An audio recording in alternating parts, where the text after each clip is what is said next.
This week, Amazon dropped a bombshell threatening to stop construction on projects that could bring more than 7,000 new jobs to Seattle. All of it over a proposal to tax big business to pay for affordable housing. But businesses both big and small are outraged, saying it's becoming harder and harder to stay in Seattle. All of the attention seems to be on Amazon, which no doubt would pay the most if Seattle passes a proposed tax on big business designed to help fund the fight to end the city's homeless crisis. So if you're paying someone $50 an hour, and this tax will now mean it costs $50.26 an hour to keep that employee. Councilman Mike O'Brien is one of the main backers of the tax and one of the main targets of frustration. There are many businesses included in that are not Amazon. Saul Spady is a small business owner. He's also the grandson of Dick Spady, who founded Dick's Drive-Ins. While much smaller than Amazon, the iconic Seattle burger joint would also qualify for the employee tax, which would impact companies that bring in more than $20 million a year. We do have to make hard decisions. We do have to figure out whether we do philanthropy at the rate that we've been doing, whether we hire a new person, whether we create a more efficient workforce with less employees.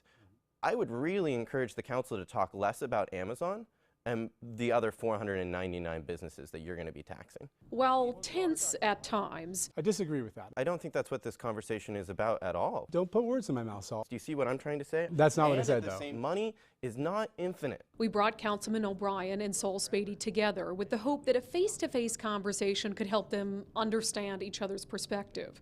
For Spady, it's the concern that Seattle is making it harder and harder to do business. Would there be a day where there's not a Dick's Drive-In in the city of Seattle? I think our business, like many others, are making very tough decisions. I don't believe there will be another Dick's Drive-In built in the city of Seattle in my lifetime.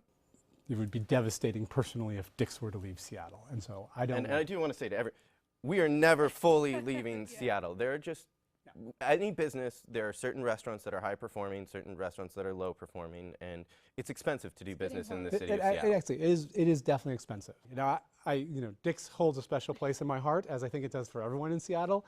And if we could, pick a handful of businesses that just say we're going to exempt them from everything because we love them so much, Dick's would probably be on that list for most of us. But I'm not making an environment specifically for Dick's. I'm trying to make an ecosystem that works for everybody, including the workers. And frankly, if everyone treated their employees the way that Dick's does and has historically, we wouldn't have the income inequality that we do that's driving some of these problems.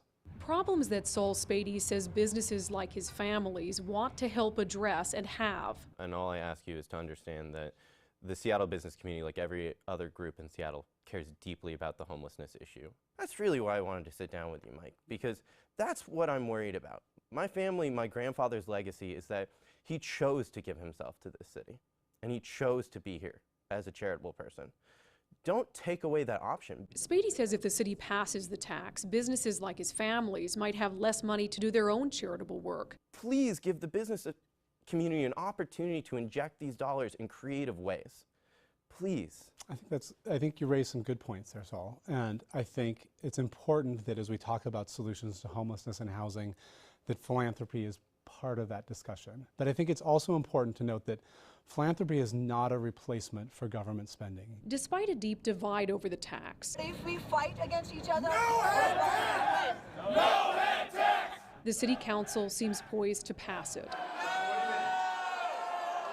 while some worry their voices haven't been heard, a point that was made loud and clear at a town hall meeting on Wednesday. I want to know where all the money's going.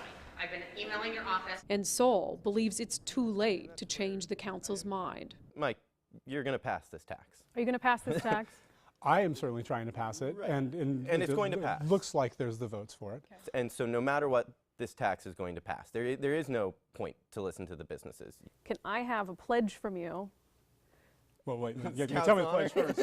I'm ready to pledge. But I want to pledge from you that you will make a true commitment to take into consideration every business voice that will be impacted by that tax. I can definitely take that pledge, and that's something that I try to live up to on Take every the pledge to Saul. Pledge. I can't promise you that I'm going to end up in a place where you say, I support you, Mike. But my goal is to get to a place where I can fully understand your concerns and other businesses' concerns as I put that into the mix of making a policy that I hope will serve all of Seattle well in balance. Bridging the Divide airs every Friday morning. Until next week, remember that each of us has a role in helping to bridge the divide. This weekend, try having a conversation with someone you disagree with. It may not be easy, it may not be pleasant, but at least you can say you're doing your part.